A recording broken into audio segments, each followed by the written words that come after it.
God is good all the time. He put a song of praise in this heart of mine. God is good all the time. Through the darkest night, His light will shine. God is good. God is good all the time. If you're walking through the valley, there are shadows all around. Do not fear, He will guide you. He will keep you safe and sound. He has promised to never leave you nor forsake you. And His word is true. God is good all the time. We put a song of praise in this heart of mine. God is good all the time. Through the darkest night, His light will shine. God is good. God is good all the time. Though I may not understand, Though I may not understand all the plans you have for me, my life is in your hands, and through the eyes of faith I can. God is good all the time. God is good all the time. He put a song of praise in His heart of mine. God is good. God is good. All the time, through the darkest night, His light will shine. God is good. God is good. God is good. God is good God is good all the time. all the time. Orang-orang jenius dikagumi. Stephen Hawking, juara-juara olimpiade, gitu kan ya. Orang-orang kaya membangkitkan iri hati. Membangkitkan iri hati. Orang-orang berkuasa ditakuti. Tetapi hanya orang-orang berkarakterlah yang dipercaya. Saya tidak tahu kita bagaimana meresponi kalimat ini. Saya menikmati kalimat ini. Jika demikian, kita doakan supaya orang-orang yang berkarakter, berbudi luhur, eke homo, ya, eke ya, bukan ece yang kemarin saya bilang sama Eric, seperti eklesia yang dibacanya juga begitu, eke homo. Kita melihat manusia sempurna itu. Kita ingin terus dimunculkan Tuhan.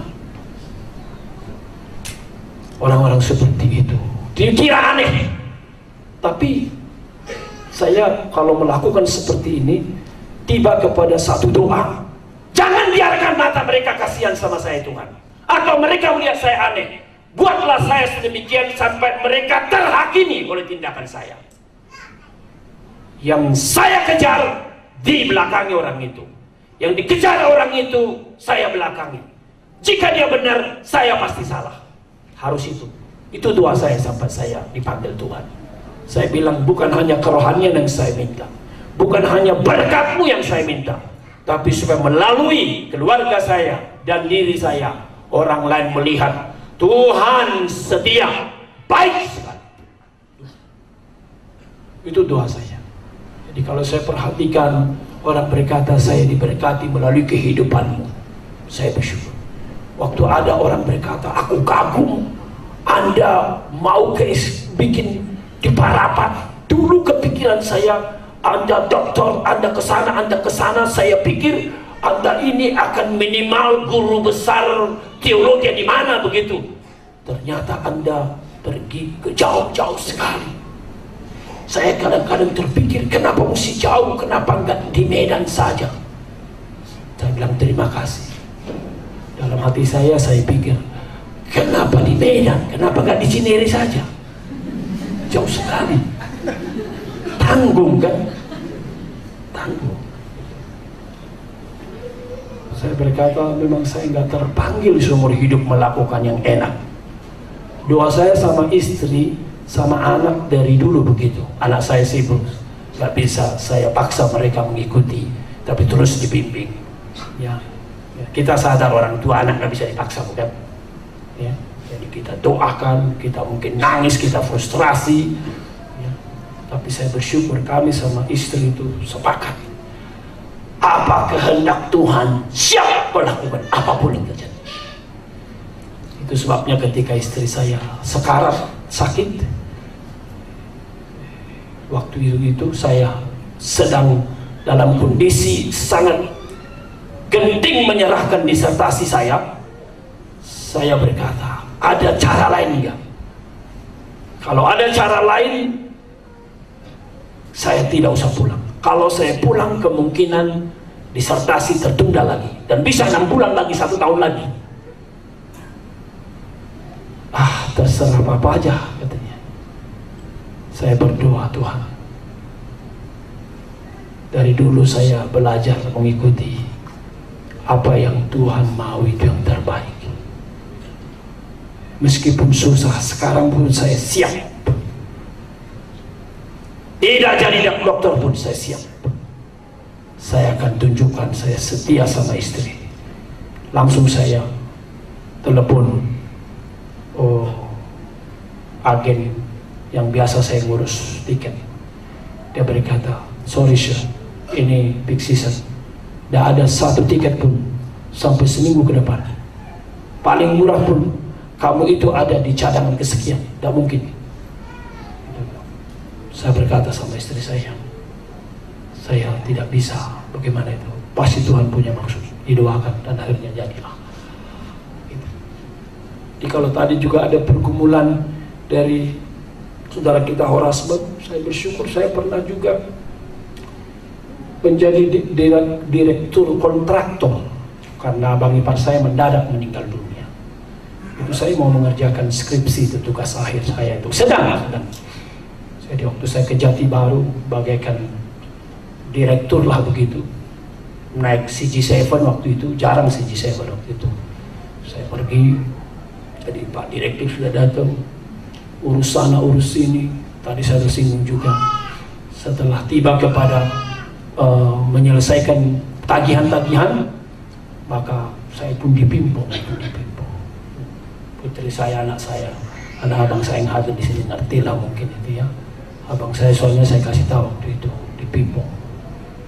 Lalu berminggu-minggu, berbulan-bulan, sudah selesai belum ini, sudah selesai belum ini, laku semua saya penuhi.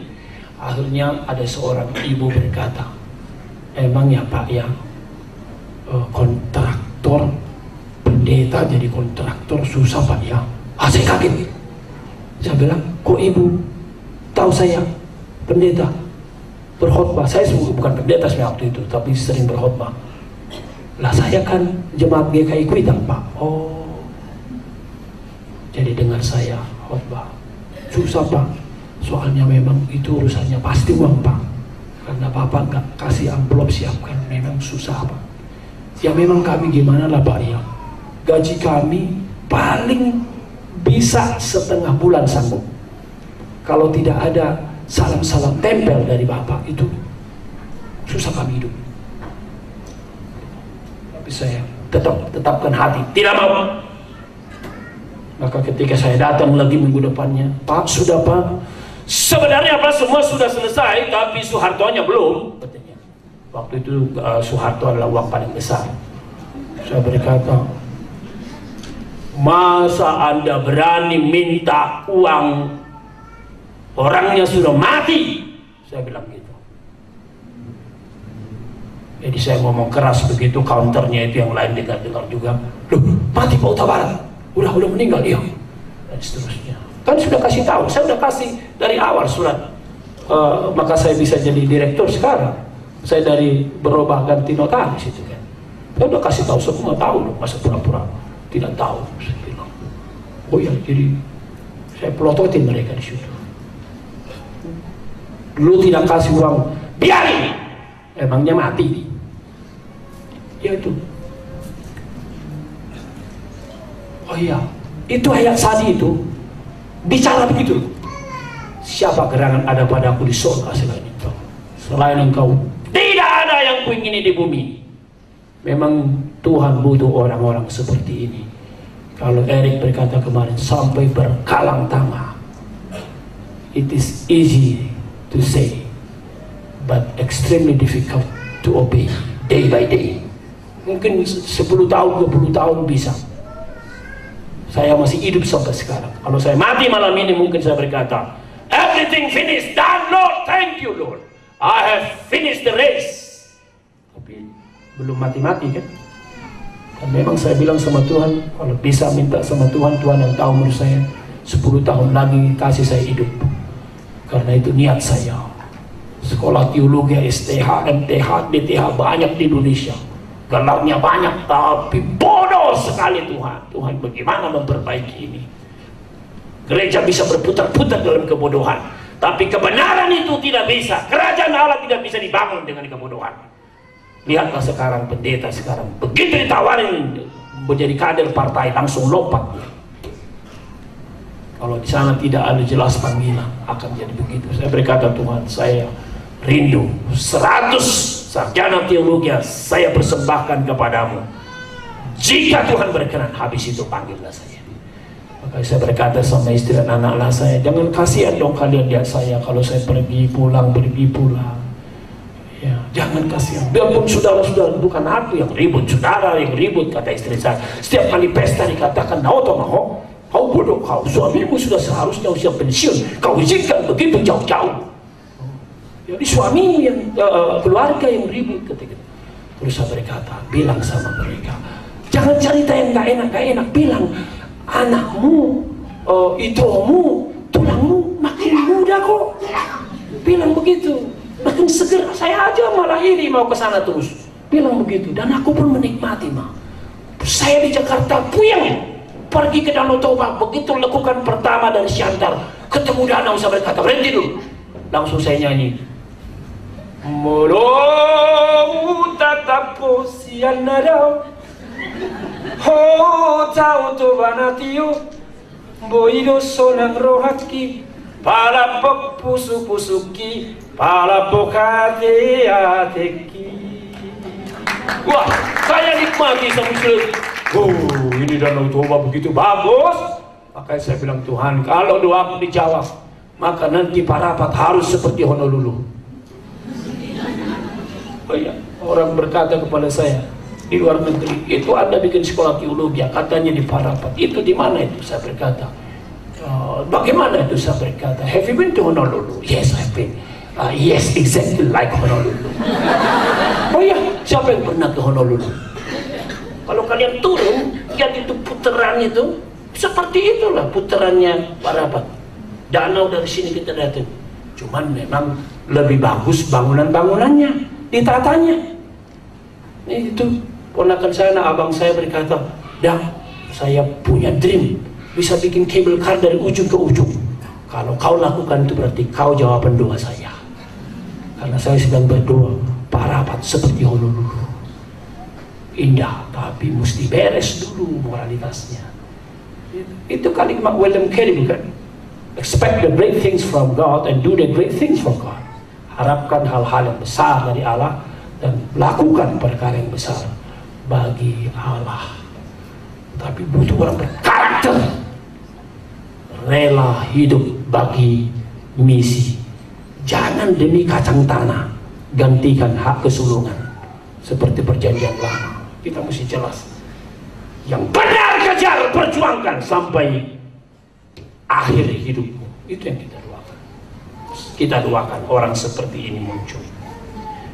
Nah, kalau kita lihat di Ayub kita ini, ya, ini berhubungan dengan Mazmur 37 ini, bisa dibaca nanti. Erat sekali soal fasik dan benar.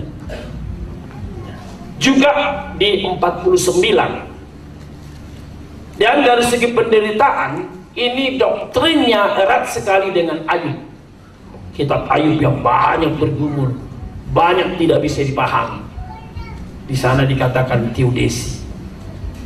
Saya berikan outline di sini 8 hal yang bisa kita pelajari. Pertama, penegasan yang sangat penting yang diulangi tadi oleh WL kita, ya. Sesungguhnya Allah itu baik bagi mereka yang tulus hatinya, bagi mereka yang bersih hatinya. Mengapa dikatakan sesungguhnya? Berarti ada sesuatu yang tidak seperti lazim. Sebenarnya sesungguhnya nggak begitu dia. Nah, muncullah begitu kira-kira. Nah, ini dikatakan sesungguhnya, ditegaskan itu. Bagaimana sih hidup orang benar? Ini sudah dikatakan sebenarnya di ayat 1, pasal 1 yang kita bahas kemarin. Orang benar, orang fasik. Nah, kalau membaca itu memang sangat sederhana. Karena dikatakan orang benar itu seperti pohon ditanam di tepi aliran air, selalu hijau, selalu menghasilkan. Ini dekat dengan lukisan Yeremia 17. Tidak berhenti menghasilkan buah, selalu daunnya hijau, begitu. Udah demikian definisi pasal 1. Tapi tidak sesimpel itu rupanya. Itulah yang dikisahkan oleh Mazmur 73 ini. Masalahnya di mana? Tesisnya sudah benar. Saya kira yakin juga kita tadi nyanyikan God is good, so good, dan seterusnya, nggak ada keberatan, bukan? No objection. God is good all the time. Oh, just. But how do you define that God is good? Ini masalahnya. Allah itu baik. Ketika bibir kita menyanyikan ini, meskipun nadanya ringan, mari belajar. What does it mean by saying God is good? Apa artinya? Memahami kebaikan Allah agar sesuai dengan definisi kita. Itu yang masalahnya. Allah itu baik, saya tahu. Jika, ini dia. Kalau kemarin kita ambil kisahnya Bang Erik, Allah menjadi sulit memahami kebaikannya karena istri tidak sembuh-sembuh, begitu. Kalau teman-teman yang ikut jomblo, sudah berkali-kali jomblo, ikut sesinya, mulai dari Bang Ruli, Bang Polo, ada yang berkata, kalau belum dengar Bang Sagala, belum pas. Oke, Bang Sagala juga, tapi tidak dapat juga. Di mana baiknya Allah kalau begini? Ya kan? God is good all the time. God is good sometimes.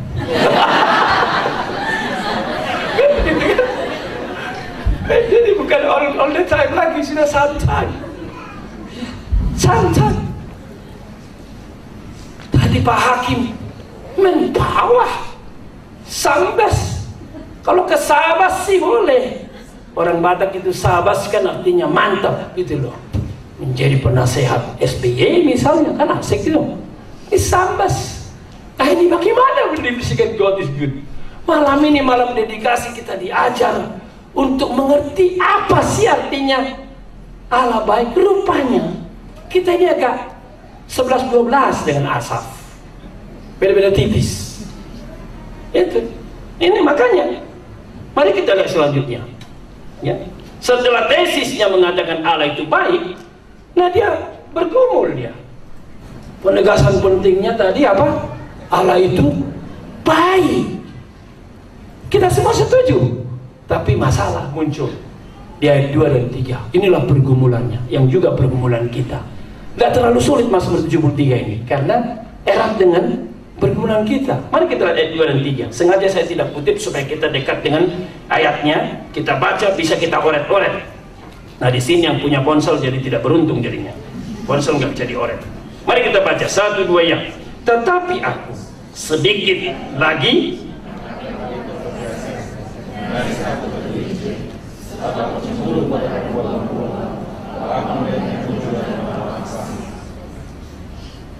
pergumulannya.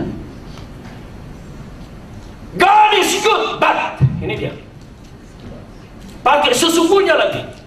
Truly, God is good. Bla bla bla, but ini dia.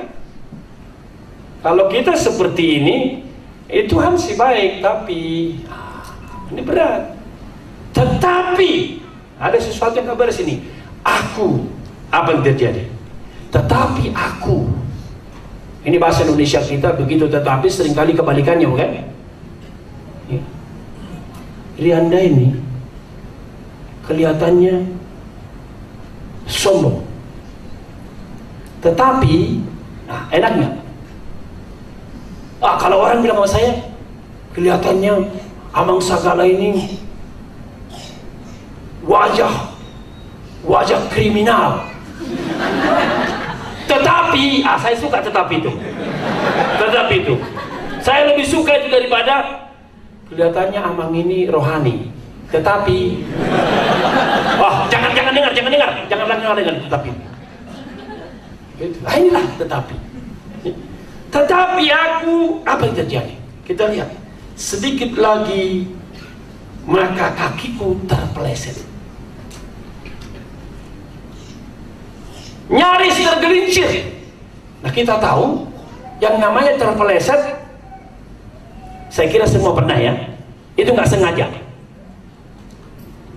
Tergelincir juga tidak sengaja. Maunya sih jadi suami yang benar, istri yang benar, tergelincir. Aduh, kenapa gua jadi kompak-kompak sama teman di kantor ya? Ketepatan dia lebih cantik, di kantor lebih tua. Ya iyalah, di kantor orang tua kan dipensiunkan, itu di rumah nggak bisa pensiun, ya kan gitu. Kan nggak bisa. Makanya saya berkata resepnya, you must fall in love many times, but should be the same person, must be the same person. Kalau kalian lihat itu, Pak Sakyus, Ibu Monika kan, sama-sama kakek dan empu, nenek, tapi bermesraan berdua-duaan.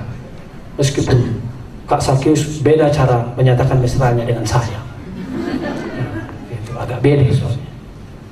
Tapi begitulah dia. Jangan dibanding-bandingkan istri kita dengan sekretaris di kantor.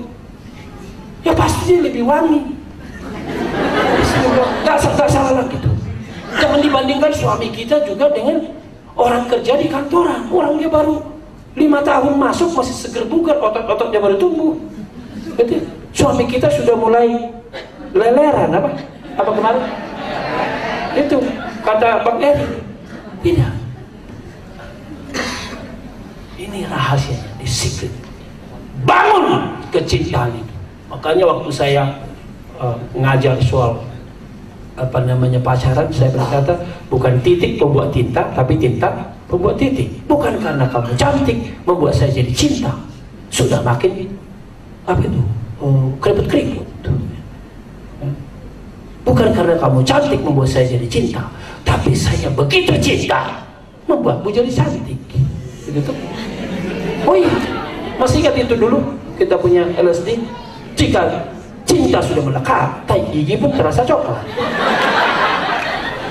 Itu dia. Oh iya, ini adikku Martin Marpau, memang adikku dia, adik istri kami, kakak adik. Loh, kalau saya ke kantornya, saya bersyukur dia terus saja kompak sama istrinya. Karena apa, di kantornya banyak banget cewek-cewek cantik. Dan saya kira cewek cantik itu juga suka sama dia, habis dia ganteng begitu. Tapi dia tidak kasih kesempatan. Itu dia. Soal kesempatan itu. Orang hati kita, bukan pernah dia pemilih hati kita. Yang punya hati saya. Kalian bisa menari-nari 2000 kali di situ. Saya tetap terbayang istriku di rumah. Itu lain kan ceritanya. Tetapi kalau dibalik, biar aku di depan istriku, yang kulihat adalah itu tanda-tanda ancaman itu. Tergelincir dia, itu nyaris tergelincir. Gitu. Ayat 3. Sebab aku cemburu kepada pembual kalau aku melihat kemujuran orang fasik. Cemburu aku, kulihat pembual, orang fasik mujur. Inilah tesisnya dia. Padahal pasal 1 Orang fasik seperti sekam ditiupkan angin. Ini mujur. Di mana mujurnya? Coba kita lihat. Yang ketiga sekarang. Yang ketiga. Di mana mujurnya? Kita sekarang lihat ayat 4 sampai 5. Mari kita pelototin ini. 1, 2 ya. Sebab kesakitan tidak ada pada mereka. Coba. Yang sakit Bang Ruli, yang sakit Bang Eliulus. Padahal sudah mau ke Jambi. Jambi ya, Ezekiel ya. Yang gak jadi papa itu ya. Jambi ya. Mau ke Jambi. Bukan ke mau ke narkotik ya, diskotik. Bukan mau ke diskotik.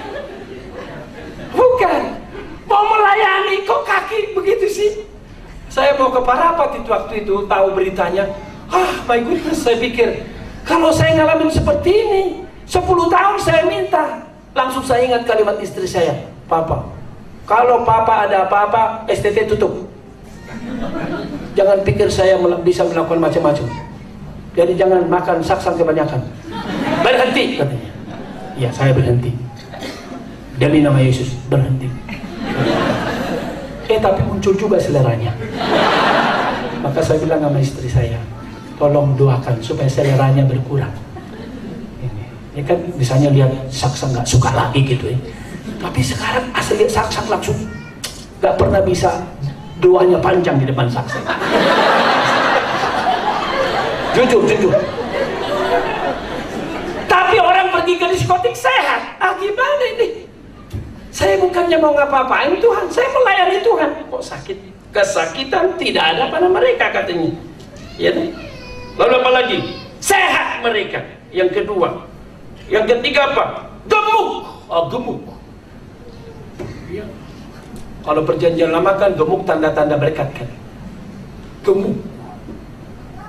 Seperti lemak dan sumsum katanya. Gemuk dia. Lalu ayat 5. Mereka tidak mengalami kesusahan manusia. Sebutlah apa itu? Apa kesusahan manusia? Misalnya kalau lagi gadis perjaka susah kalau nggak dapat jodoh itu, bukan? Kok berapa lama lagi Tuhan? Mazmur itu kan, how long, Lord? Mereka dapat gitu loh. Nggak pakai doa langsung dapat. Saya udah berdoa nggak dapat. Itu kesusahan. Apa misalnya lagi kesusahan? Banyaklah contohnya. Sebut aja itu. Saya kira gampang juga kita pikirkan. Dan kemudian apa? Mereka tidak mengalami kena tulah. Lihat ini semua ini. Ada 5 hal ya. Kesakitan tidak ada, sehat, gemuk, lalu tidak mengalami kesusahan dan tidak kena tulah. Disebut 5 saja. Sementara pelayan-pelayan ini, aku anak-anakmu yang hidup berintegritas, saya tidak punya tujuan lain Tuhan kecuali melakukan, menggenapkan visi dan misimu. Bukan untuk duit aku bekerja, bukan untuk kondominium aku bekerja, bukan untuk tanah saya beli berhektar-hektar lagi menambah dana di bangku, bukan. Tapi saya bekerja memang try to do my best begitu. Tapi kok sakit itu? Ini masalah. Lihat lagi. Saya sebenarnya mau bikin judulnya ini gelombang 1, gelombang 2. Terus makin kuat. Ibarat musik makin kencang dia. Lihat perilaku mereka seperti apa. Keempat, perilaku orang fasik. Inilah gelombang makin seru ini. Mari kita baca 1 ayat. Sebab itu mereka berkalungkan. Wow, mengerti dong kalung ya, wanita dipakai itu. Jadi kecongkakan menjadi bagian yang selalu melekat. Kalau wanita perhiasan membuat dia indah, dia bangga menunjukkan itu, maka orang ini kalung kecongkakan. Lalu apa lagi? Dan berpakaian kekerasan. Pakaian, tiap-tiap hari kita berpakaian, kita tahu itu melekat dengan tubuh. Nah ayat 7 seperti saya katakan tadi, kalau ada yang punya New International Version, terjemahannya tidak seperti ini. Ya, dikatakan their imaginations, pikirannya terus mengembang melakukan hal-hal yang seperti feathers and feathers, makin gemuk, makin swelling. Tapi dalam bahasa aslinya, mata mereka terus melotot berkembang, ingin mencari mangsa lagi, menyolong begitu. Bukan hanya mata, lalu organ lain itu apa? Hati mereka meluap-luap dengan sangkaan hati, mata, hati. Itu hati adalah pusat individu perjanjian lama. Hati mewakili person. Makanya Yeremia 17 mengatakan, siapa yang mengenal dia? Aku, Tuhan. Ketika dikatakan betapa busuk hatinya, betapa najis hatinya, hatinya menjauh daripadaku. Siapa yang mengenalnya? Aku, Tuhan. Mengenal person maksudnya hati. Di perjanjian baru memang pikiran dan mata sering digunakan. Matamu terang, teranglah semua. Matamu gelap, gelaplah semua. Nah, ini dua-duanya dipakai ini. Selain itu, perilaku secara horizontal dan vertikal juga bermasalah. Ayat 8, mari kita baca satu yang. Mereka menyindir dan mengata-ngatai dengan jahatnya. Hal pemerasan dibicarakan mereka dengan acuri. Ketika tadi saudara kita Bang Horas mencerita, hakim itu dalam hati saya, Tuhan Yesus, saya sudah tahu ini. Tapi temanku yang sangat kupercaya ini, saudara ini mengatakan begini, berarti inilah permainan hukum. Maka firman-Mu menggenap, aku pergi ke pengadilan, di sana tidak ada keadilan. Dan kalau begini, Indonesia pasti kolaps cepat. Pasti kolaps. Alkitab banyak bicara, tahtamu dan kebenaran-Mu ya Tuhan. Tuh. Kalau kita cinta kepada Republik, we have no other choices. Bangunlah orang-orang benar. Termasuk jadikan dirimu orang yang benar itu. Jadikan dirimu. Kita baru selesai membahas lilin di tengah kegelapan, ya, persekutuan alumni. Saya mulai dengan kalimat, ingat, tema ini lilin di tengah kegelapan mengatakan apa? Sekecil apapun lilin itu, kegelapan sangat memerlukannya. Jadi jangan permasalahkan lilinku cuman kecil, yang penting ada atau tidak nyalanya. Kalau kegelapan adalah kegelapan, dan Indonesia memang sedang gelap, maka dia butuh lilin. Berapa ratus di antara kita pulang besok, Indonesia butuh Anda. Dan saya risetnya kan Injil Yohanes. Hati saya bersorak-sorak membaca Yohanes oleh saat itu.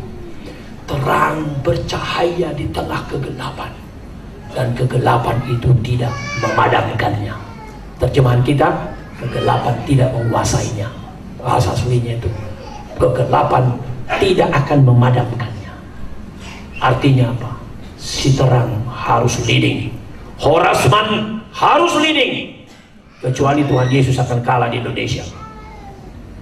Makanya saya salam tadi Horasman, saya berkata, wish, kau dapat ayat seperti itu dari Tuhan, luar biasa ya. Luar biasa itu. Doa kita, doakan Horasman dan teman-teman lain supaya melaluinya Republik ini didirikan. Anak saya dua masuk hukum, Stefan dan Philip. Saya berkata kepada mereka, kalau tujuanmu salah, maka kau ikut maling. Dan kalau kau benar, mungkin kau kayak temannya Papa, Ferry Silalahi, didol. Papa siap punya anak dua mati untuk Republik. Saya bangga, saya akan bersyukur. Dan tentu juga kalian begitu. Kalau Tuhan layakan, Kalian mesti bersyukur kalau kita mempersembahkan hidup bagi kemuliaan Tuhan. Bagaikan korban dibakar sampai habis, bukan 3/4 habis, sampai habis bagi Tuhan Yesus.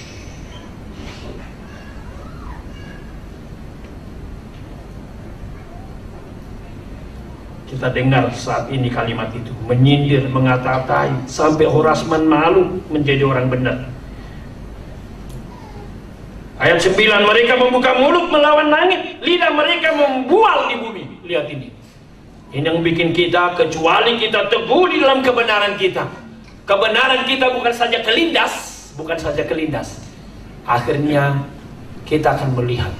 Kita akhirnya seperti firman Mazmur 1, dari berjalan, berdiri, duduk, bukan lagi sekedar tergelincir. Kita sudah duduk, kita sudah berbicara, bersuara seperti orang itu, dan akhirnya kita mentertawakan Tuhan. Saya sangat sedih kalau melihat majelis-majelis di gereja tradisional akhirnya mentertawakan pelayanan perkantas. Makanya umumnya kalau orang mau jadi majelis gereja tradisional sampai kata, jangan, kalau kau mau imanmu masih beres sampai mati, jangan pernah jadi majelis. Beberapa majelis yang tadinya bagus hancur kok, saya bilang gitu. Jadi omong kosong itu saya bilang. Saya udah lihat 1, 2, 3, 4 jarang yang akhirnya mungkin cinta Tuhan. Akhirnya saya melihat memang mengerikan. Makanya tadi saya tak menahan haru. Seharusnya Tuhan, gereja-gereja itu akan sangat subur, persembayan tempat orang-orang makin cinta Tuhan, menikmati firman Tuhan. Tapi jangan lupa, lihat gereja-gereja besar di sana ngantuk baca Alkitab. Bukan hanya ngantuk baca Alkitab, pendetanya pun tidak bergairah berkhotbah. Saya bingung kalau disuruh khotbah hanya 10 menit. Saya berkata, undang khotbah lain, lebih banyak itu. Orang berkata kepada saya, tapi Pak Pendeta itu bisa 10 menit, bisa 15 menit. Jangan salah kau. Mungkin dia 10 menit pun bergumul menyampaikannya. Sebenarnya dia nggak punya khotbah. No message, tidak ada pesan kalau disampaikan. Kau tahu, saya bilang, jujur di hadapan Allah, kalau saya khotbah di tempat ini, marsi gor-gor mendidih di hati saya menyampaikan banyak hal. Jadi jangan kira saya berkhotbah di sini akan tambah honormu, tetap honormu. Honor dari tempat kau bisa hidup sendiri. Saya bilang begitu. Tapi saya tahu kesempatan ini tidak banyak, dan saya lihat di balkon juga banyak orang datang. Dan saya dengar dari majelis tidak banyak orang yang selalu banyak mendengarkan khotbah, tetapi asal ama khotbah mereka haus. Saya teriak. Ini kesempatan. Itu dia. Jadi kalau kamu bilang begini, dan akhirnya saya pergi ke tempat-tempat lain. Saya lihat ya, memang kalau mereka rindu, tidak ada yang lihat jam. Betul. Saya khotbah di pedalaman Kudi. Kudi pedalaman Kudi. Ketika ada orang Sumba kemarin saya ketemu, saya bilang, oh kamu orang Sumba, kamu tahu saya sudah ke Kudi. Hah, Bapak ke Kudi? Jauh banget, pedalaman banget. Bapak bisa gitu? Ya, saya pergi ke Kudi. Saya mencintai itu rakyatmu itu. Kalau bisa saya fotokopi diri saya, kecuali di Samosir juga ada di Sumba itu, karena luas tanahnya itu. Nah, apa yang Bapak lakukan di sana? Kita khotbah di hutan. Ada orang, ada 600. Dari mana saya juga nggak tahu, karena jaraknya jauh-jauh. 600 orang kumpul. Saya khotbah sudah 1,5 jam saya khotbah. Itu. Kemudian saya amin. Setelah amin mereka nggak pulang. Rupanya saya salah. Pendeta sudah bilang, Bapak Pendeta, setelah selesai khotbah, lalu berkah, lalu katakan, jangan lupa ibadah selesai, jemaat pulang. Nah saya bilang ya, tapi saya nggak ngomong. Mungkin nggak begitu nangkap di otak saya pesan itu. Jangan lupa. Saya pikir di Indonesia nggak disuruh pulang, udah pulang duluan kok. Udah lihat jamnya kok. Maka saya nggak terlalu, saya turun. Setelah turun nggak pulang-pulang. Bapak belum kata semua jemaat boleh pulang. Hah? Oh iya. Terus gimana? Kan sudah selesai khotbah. Lihat mereka tidak bergerak.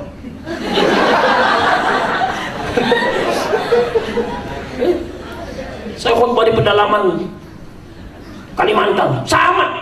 Khotbah sudah 1,5 jam lebih. Kan saya jarang khotbah pendek kan. Pengantarnya aja udah 35 menit. Saya jarang khotbah pendek, jarang sekali. 1,5 jam. Mereka bilang khotbahnya kok singkat banget Pak. Makanya saya pikir, Tuhan, kalau orang lapar dan haus begini dia, Berarti kalau orang di beberapa tempat di Jakarta selalu lihat jam, dia sudah alergi. Seperti anak yang sakit lihat makanan muntah. Begitulah itu orang itu. Kalau bayi sehat, lihat mamanya kasih makan, matanya tidak kedip. Kalau bayi sehat. Tapi kalau bayi sakit, begitu dikasih makanan, sombong. Inilah makin dahsyat. Mereka berkata, bagaimana Allah tahu hal itu? Ada pengetahuan pada yang maha tinggi? Dia tinggi. Begitu. Horizontal lah kacau, vertikalnya kacau. Kalau kita lihat tadi semua ini, maka kita teringat doktrin Paulus juga. Roma 3, ingat tuh? Di Roma 3, semua ada dalam perbudakan dosa. Hati mereka, mulut mereka, lidah mereka, semua di situ. Itu Mazmur 73, Roma 3 sama. The nature of man. Saya mau ingat ini kepada rekan-rekanku yang terkasih. Tak mungkin engkau dan saya bisa survive, bisa berdiri, bisa menjadi alat Tuhan yang efektif dengan ambisimu, dengan keinginanmu. Tidak mungkin. Bahkan sudah jadi anak Tuhan pun tetap tidak mungkin jikalau engkau tidak melekat erat terus bersandar kepada Tuhan. Tidak mungkin juga. Akan mengalami masalah. Makanya saya sangat suka kalau alumni itu mengejar persekutuan, mengejar yang namanya kerohanian. Karena saya tahu tidak mungkin ada terlalu banyak firman kau dengar. Tidak mungkin. Yang terjadi adalah terlalu sedikit. Tapi memang kalau kau udah sakit rohani, maka yang sedikit pun terasa kebanyakan. Karena selera makanmu sudah hilang. Saya doa Tuhan Yesus, bangkitkan kelaparan kehausan di alumni untuk selalu lapar dan haus kepada firman. Ini yang saya doa. Kalau cara orang mendengar khotbah kelihatan dia sejauh mana dia rindu, sejauh mana dia sekedar partisipatif. Nanti akan kita lihat. Tunggu waktunya, tinggal jatuh aja dia tahu. Jadi apa yang digambarkan ini, begitulah naturnya dosa dalam hidup. Kalau Kak Sakyus, kalau Bang Peter, kalau Bang Ruli bisa seperti ini, apa yang sedang didemonstrasikan? Roh Kudus, firman terus menerus dikunyah, bekerja, kesukaan yang dikatakan kemarin Mazmur 1, yang kesukaannya ialah Taurat Tuhan itu. Dia begitu melekat, dia begitu menikmati. Itu sama dengan Mazmur 84. How lovely is your dwelling place. Betapa aku nikmati tempat kediamanmu. Ini kita doakan supaya ada di tengah-tengah alumni kita. Dan akibatnya apa? Kita lihat selanjutnya. Kita lihat kemenangan Asaf. Setelah begitu bobrok habis, kita lihat bagaimana Asaf seperti menunjukkan hampir gagal. Ini saya katakan, kalau masih gelombang, ini gelombang yang dipecahkan kemudian. Tidak jadi menyembur, menghancurkan tembok, tapi dia yang dihancurkan, tembok terus berdiri megah. Itulah dari ayat 12 ke bawah. Mari kita baca. Sesungguhnya itulah ya orang-orang fasik, dan mereka menambah harta benda dan senang selamanya. Sekarang 13 ya.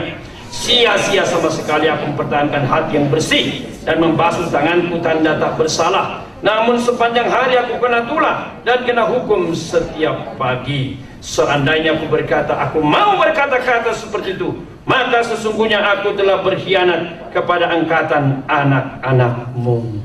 Artinya apa? Itu hanya tempted. Saya tergoda untuk gagal.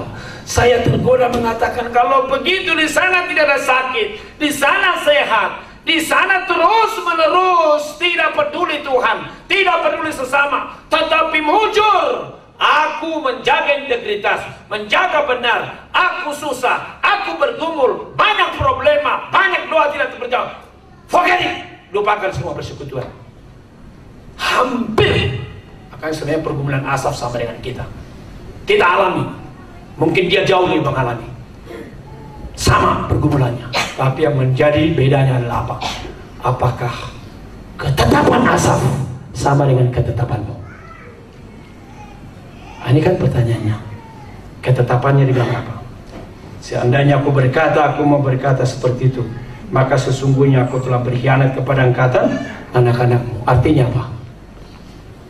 Apa maksudnya? Dia tidak mengatakan begitu, hanya tergoda. Makanya dipakai istilah sempat tergelincir, terpeleset, mulai kurang bangga kerohanian. Saya berkata kepada pelayan, jangan hanya melayani, enjoy your ministry. Bangga. Setiap kali habis pelayanan, Tuhan bersyukur untuk kesempatan ini. Apalagi saya makin melihat di depan saya orang-orang yang mencintai Tuhan, melayani Tuhan perlahan-lahan, aus, habis hidupnya itu. Bapak udahnya istri saya, mereka kakak beradik cuma 2 orang. Papanya Tombak itu pendeta di Siahar, sudah almarhum. Sampai akhir hidupnya terus melayani, doa bisa berjam-jam. Sampai akhirnya tidak bisa, akhirnya meninggal dunia. Ketika saya berkata, hei Amang, saya datang, hamba Tuhan, sama-sama kita di Amsterdam tahun 86, masih ingat? Mari kita nyanyi sekarang. Jangan biarkan penyakit menaklukkan Amang, ya. Kita nyanyi. Bersama malaikat di... Wah, dia sudah semua alat-alat di RSCM sudah masuk di yang dia bisa angkat tangannya perlahan-lahan, matanya mulai dibuka. Kadang-kadang saya pikir, Tuhan, kenapa ada orang matanya terbuka, badannya segar, kekuatan di sana tidak bergairah memuji Tuhan, melayani Tuhan. Mertua saya sekarang masuk ke 84 juga, makan nggak bisa, berdiri nggak bisa, duduk nggak bisa, perlahan-lahan habis, istilah anak saya si Billy. Dia waktu masih bisa bicara, dia berkata, segala tumpang tangan supaya saya bisa khotbah lagi. Itu dia, bisa khotbah. Orang bisa khotbah nggak khotbah. Maka saya berkata kepada Tuhan, setiap kali lihat mertua saya, Tuhan, orang tua ini sudah tidak bisa melayani, saya masih bisa. Mungkinkah saya berkata saya capek, saya terlalu tua? Nggak mungkin Tuhan, nggak mungkin. Tidak ada kesulitan yang harus bisa menghentikan saya. Masih bisa bicara, masih bisa berdiri, masih bisa bayar tiket. Terima kasih Tuhan, I'll do my best. Kalau orang berkata saya senang, saya kagum sama Anda, saya berkata jangan hanya kagum, saya sedang mendemonstrasikan sedikit-dikitnya, persentase kecil, bagaimana kita bisa melayani Tuhan. Kalau tadi sobatku, rekan KTB ku, kalau kami KTB bisa 5 jam KTB-nya, akhirnya nggak jadi jam 10, hari jam 12 malam, akhirnya semua tidur di rumah saya. Dia baru pulang, tidur kami rame-rame. Itu karena panjang KTB-nya, banyak sharingnya, dan kita saling mendoakan terus. 2 jadi hamba Tuhan, tadi Sukunadi, 2 jadi hamba Tuhan dalam bidang sekuler, lalu Ruli pegawai negeri, lalu Sunari, Dr. Sunari di UI. Tapi kita mau terus kepada Tuhan. Ketika dia berkata tadi, lihat saudaraku ini, aku seperti mau lari, saya pikir, puji Tuhan, itu yang saya mau. Kalau ada anak-anakku di sini, ada yang bapak mereka sudah di surga, masih ada adik bapaknya, supaya mereka bisa melihat. Eke homo, Yesus udah gak di sini lagi, kan? Eke homo, lihat manusia itu. Sejak saya lulus dari UI, tidak pernah mengambil duit sebagai insinyur. Saya langsung persembahkan di mesbah Tuhan. Doakan saya terus, supaya setia sampai berkalang tanah. Itu kata Bang Erik kemarin. Dan memang di signature saya, di situs saya tulis besar setiamu. Dan di head signature saya, hendaklah engkau setia sampai akhir. Asaf ini luar biasa. Dia tidak mau mengatakan itu. Sekarang dia menang. Gelombang itu dipecahkan. Lalu ayat 16 kita baca selanjutnya. Akhir hidup orang fasik satu yang. Tetapi ketika aku bermaksud mengetahuinya, Hal itu menjadi kesulitan di mataku sampai aku masuk ke dalam tempat kudus Allah dan memperhatikan kesudahan mereka. Sesungguhnya di tempat-tempat licin kau taruh mereka, kau jatuhkan mereka sehingga hancur. Betapa binasa mereka dalam sekejap mata, lenyap, habis oleh karena kedahsyatan. Seperti mimpi pada waktu terbangun ya Tuhan, pada waktu terjaga, rupa mereka kau pandang hina. Saya tidak punya waktu menjelaskan ini. Kalau mau bikin kalimat saya sendiri, pelototilah kesuksesan orang fasik itu. Ternyata kesuksesan orang fasik itu bohong, menipu. Pelototilah kegagalan orang benar itu. Ternyata kegagalan Asaf itu juga bohong, menipu. Hanya yang terjadi adalah apa? Dia tidak bisa memahami dengan benar the sovereignty of God, Allah yang baik di dalam semua rancangannya. Ada orang Allah yang baik sehat, ada orang yang baik tulus benar sakit, ada Allah yang baik tetap orang yang benar hatinya tulus sakit, juga ada yang miskin, ada susah. Allah berdaulat mengatur semua itu. Tuhan mau memiliki saksinya. Ketika orang itu di puncak, apa yang terjadi? Ketika orang itu di lembah, apa yang terjadi? Siapa yang bisa memilih? Jadikan aku saksi ketika aku menjadi Billy Graham sampai mati terkenal. Siapa bisa pilih? Atau saya menjadi David Livingstone, selalu dari hutan belukar ke hutan belukar, berjumpa dengan binatang-binatang singa di hutan. Tidak ada yang bisa pilih. Ketika saya membaca itu, saya hanya berkata, Tuhan, Engkau berdaulat. Tidak ada 1% pun hidup saya di tanganku, juga tidak di tangan orang tuaku. Makanya ketika abangku yang pengganti bapakku meninggal dunia sebelum saya lahir, abangku yang menyekolahkan aku sejak mengerti sekolah, bapaknya si Arton itu, sebelum saya menikah, dia berkata, Anggia, sebelum kau nikah besok, masih ada dalam wilayahku, wewenangku. Sesudah kau menikah, kau merdeka, itu adat Batak. Malam ini aku minta, sayang insinyurmu itu, janganlah kau tinggalkan. Tetaplah kau di perindustrian itu, tetaplah kau di Krakatau Steel itu. Tapi kau pendeta juga. Bagaimana bang jadi pendeta tetap di sana? Ya kalau ada calon kau pejabat nanti bilang, coba ucapkan dulu hukum Taurat ke-7. Kalau gagal pecah. Coba Hatta Hapur Syaun, pengakuan iman, nggak lancar kau, nggak bagus imanmu. Begitu bikin. Wah, bagus juga ya, saya bilang. Itu kira-kira jam 2 pagi itu. Tapi bang, saya tidak dipanggil Yesus seperti itu.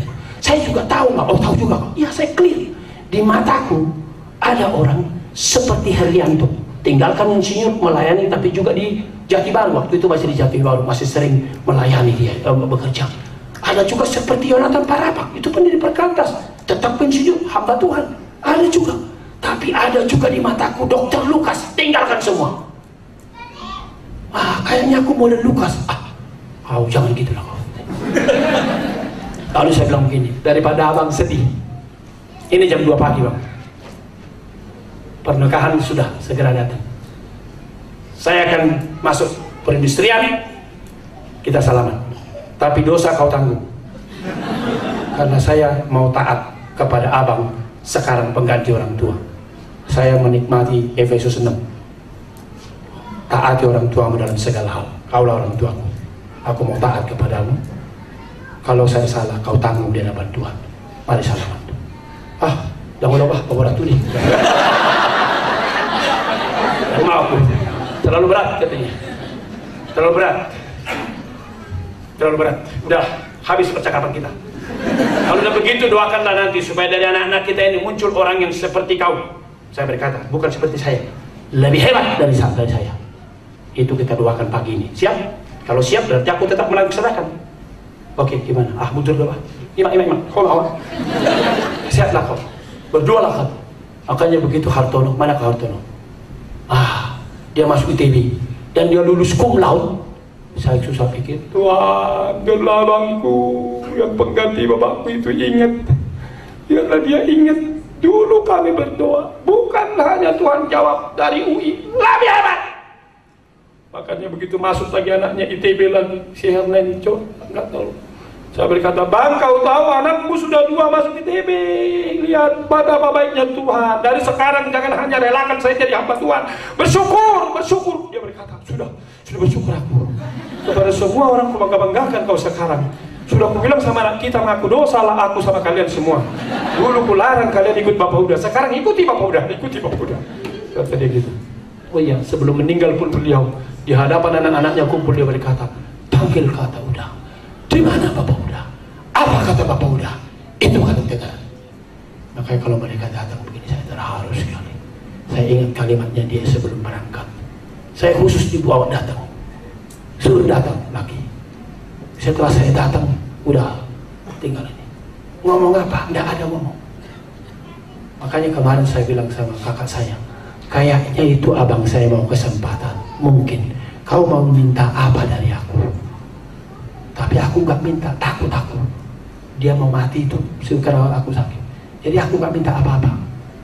Tapi begitulah, jadi nggak seperti nggak ada gunanya. Tapi kuduga-duga maksudnya itu adalah supaya anak-anak semua makin kubimbing. Saya bilang begitu. Ya jadi untuk keputusan ini apa Tuhan? Tuhan pemilik tertinggi kehidupan saya dari dulu sampai sekarang Tuhan. Dan saya berkata sama anak-anak saya, kalau kalian tanya saya, 5-5-nya kalian kalau bisa pendeta semua. Saya nggak pusing uang berapapun. Pendeta kau, lakukan yang terbaik. Habis meleleh kau bagi Yesus, saya puas hidup saya. Saya bilang sama mereka. Tapi kalau nggak pendeta pun harus berhati pendeta. Dan saya bersyukur sekarang bertemu dengan orang-orang sangat kaya. Sangat kaya, miliarder. Saya bersyukur itu. Dan mereka memang mencari firman Tuhan. Kemarin disinggung, siapa itu? Raja Rokok ya, di Kudus ya. Minta nasihat Bang Erik, dikasih nasihat nggak dilakukan. Saya tiba-tiba ingat, istri saya langsung pegang saya kamu tadi malam. Mungkin maksudnya ketika Anggodo sebelum masuk penjara juga minta ketemu, lalu kita ngobrol hati ke hati. Lalu saya berkata, Pak Anggodo, sebagai hamba Tuhan saya ingin katakan satu hal. Negara bikin apa kepada Bapak tak jadi soal, asal Tuhan Yesus berserta Bapak. Bapak di luar terus, kalau ada penipuan hatimu tidak beres, tidak enak seumur hidup. Bapak di penjara, padahal Bapak benar, sekiranya benar. Tuhan ada di penjara orang-orang benar. Yusuf sudah di penjara. Jangan pernah takut. Saya hanya minta. Saya tahu uangmu banyak. Tidak ada pejabat yang bisa melawan kau. Miring semua matanya melihat uangmu, saya bilang. Tapi takutlah sama Tuhan Yesus. Kalau harus ke penjara, masuk penjara. Jadi waktu kemarin saya lihat dia di apa itu, di TV itu yang sidang itu, kan ada salah satu Pak Anggodo kan. Saya ingat, iya percakapan kami terakhir. Saya memang melihat, doakan saya terus. Republik tetap butuh suara kenabian. Tetap butuh suara kenabian. Tapi nggak selamanya mereka mendengar kami bicara. Kalianlah luar biasa. Kita lihat kemenangan Asaf dan akhirnya adalah penderitaan kepada kemuliaan. 21-25. Ketika hatiku merasa pahit, berarti solusi belum beres. Belum berarti langsung lancar semua. Pahit. Buah pinggangku menusuk-nusuk rasanya. Aku dungu, tidak ngerti. Seperti hewan aku dekatmu. Ini yang disebut teodesi. Kalau Bapak Ibu punya buku saya mengapa ada penderitaan, saya coba diskusikan berbagai pemikiran para ahli-ahli yang bisa direkam pandangan mereka. Bagaimana memahami penderitaan. Termasuk orang benar kok bisa menderita. Banyak teorinya. Akhirnya saya berkata, misteri. Dan inilah sebenarnya misteri ini. Aku tidak bisa. Namun di tengah-tengah kedunguan, saya selalu berkata, Tuhan, buatlah imanku meningkat begitu rupa. Bukan karena semua sudah jelas maka saya melangkah. Tuhan, saya tidak berhak membuat Tuhan menjelaskan dulu semua perintahmu. Tetapi sekiranya aku mempertanyakan ada jalan terlalu terjal, hambamu sulit menjalaninya. Berikan kemampuan otot rohani melangkah sekalipun tertatih-tatih. Itulah doa saya kepada Tuhan. Sekalipun tertatih-tatih, saya berserah kepada Tuhan. Saya selalu berkata, You are the sovereign God. Lagu yang kita nikmati, God and God alone. He created all the things we call our own. God and God alone. He is the master, the oldest of everything. We receive everything from Him. Dan ada satu kalimat tadi, the best and worst of men can change the master plan. Saya berkata, amin. Amin. Allah yang berdaulatlah di Indonesia. Bukan raja-raja ini, pemimpin ini merusak republik ini. Biarlah Tuhan terus memimpin. Saatnya orang benar dinantikan. Jokowi 1, Ahok 2, haus dia terus menjadi ranking nomor 1 presiden. Berarti orang benar yang benar dinantikan. Kalau itu muncul di berbagai tempat, PNS dan swasta, Anda dicari. Penipu pun tidak mau ditipu. Penipu mencari orang benar. Aku tetap di dekatmu. Kau memegang tangan kananku. Kalau kalian dengar lagu saya, Indonesia negeriku tercinta, itu dalam kedunguan mencipta itu. Oh Tuhan, dengar doa kami. Tapi pulihkanlah, bangkitkanlah. Kami mau bersatu membangun republik, kan begitu. Lalu kita lihat komitmennya. Ya. Siapakah gerangan ada padaku di surga selain engkau? Selain engkau tidak ada yang kuingini di bumi. Sekalipun dagingku dan hatiku habis lenyap, gunung batuku dan bagianku tetaplah Allah. Sinkron dengan khutbahnya Bang tadi malam. Sampai meleleh katanya. Dagingku, tubuhku habis lenyap. Perhatikan ini, gunung batuku. Definisi kita sukses harus diganti ketika rencana Allah sempurna datang kepada kita. Maka disitulah God is good all the time. Jangan kita lihat God is good ketika lancar, God is good ketika ini. Ketika ada masalah, tetap God is good. Itu di dalam misteri Allah. Tapi mungkin kedua, tetap God is good. Masalah terjadi karena kita membuat masalah. Oh, bisa terjadi. Selalu saya berkata kepada jomblo, jangan selalu berkata ini kehendak Allah. Kalau kulihat caramu berpacaran, ini kehendakmu. Kamu milih-milih cowok. Siapa sih? Begitu. Umur sudah makin tua masih tanya siapa sih? Jangan gitu dong. Bilang sama Tuhan, Tuhan siapa saja siap. Kok kenapa rupanya? Kalau masih mau menikah, siapa saja siap, asal Tuhan yang suruh.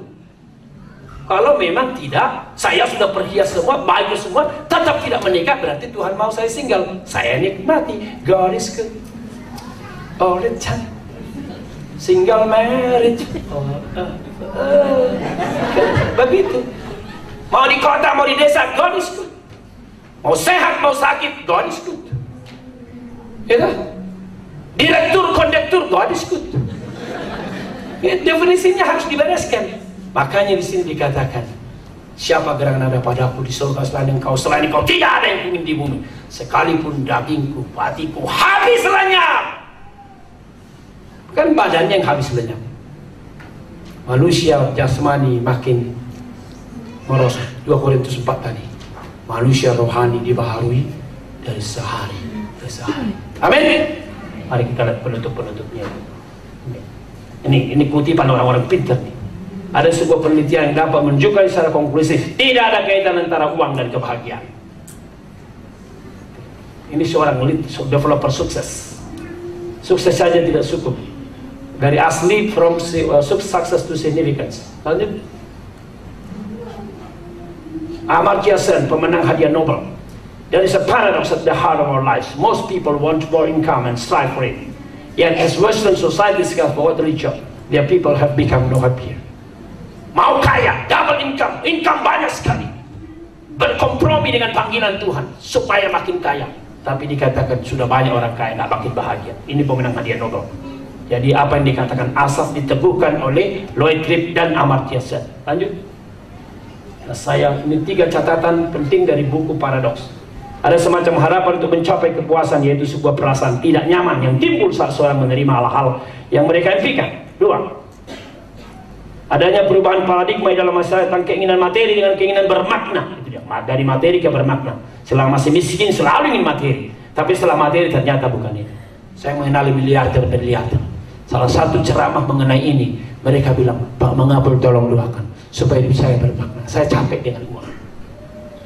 Itu pemilik Cipta Dana itu loh, Cipta Dana yang Sudirman itu, di mana banyak sekali orang berkecukupan dari segi keuangan, tapi mereka merasakan hilangnya makna dalam kehidupan mereka.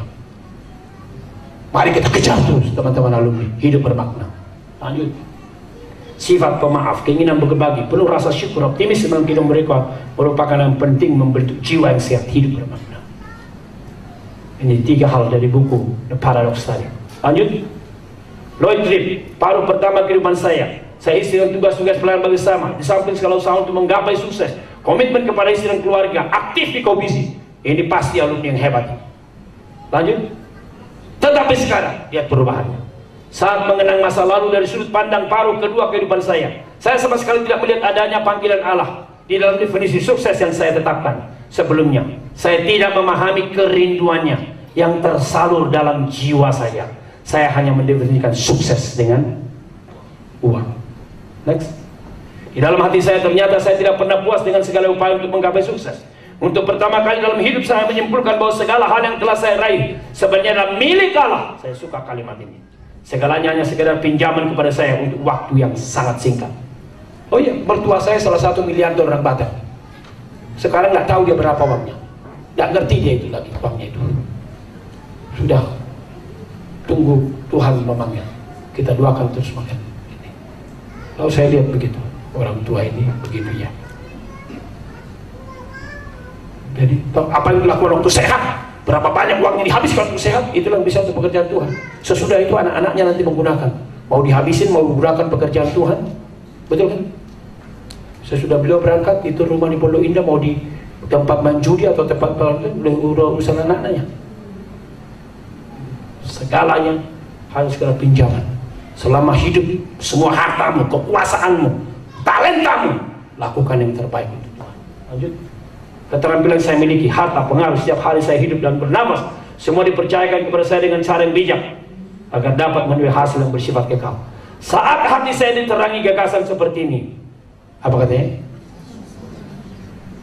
Luar biasa ya. Nanti kalau mau kopi kutipannya boleh di kopi.